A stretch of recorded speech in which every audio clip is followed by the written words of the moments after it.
Azərbaycanın ən gənc milli qəhrəmanı, Qarabağ müharibəsi şəhidi Cavanşir Rəhimovun anası Lalə xanımın 70 illik yubiley mərasimi keçirilib.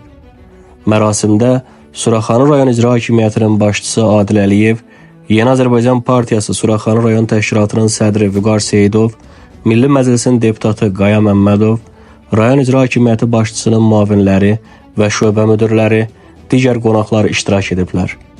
İlk öncə milli qəhrəman Cavanşir Rəhimovun Qaraçuxur qəsəbəsi Neftçilər Parkında yerləşən büstü ziyarət olunub. Önünə gül dəstələri düzülüb.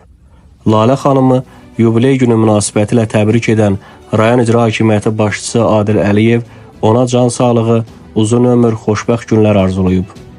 Prezident Müzəffər Ali Başkomandan cənab İlham Əliyevin rəhbərliyi altında Vətən müharibəsində qazanılmış şanlı zəfərimizdən danışan Adil Əliyev, əbədiyyətə qovuşan Cavanşir Rəhimov kimi mübariz vətən oğullarının misilsiz şücaətini yüksək qiymətləndirib. Onların öz adlarını Azərbaycan xalqının şanlı tarixinə əbədi yazdığını vurğulayıb. O bildirib ki, milli qəhrəmanımızın şərəfli həyat yolu, igidliyi, mərdliyi, şücaəti, qəhrəmanlığı Azərbaycan gəncliyi üçün böyük örnək və stimuldur.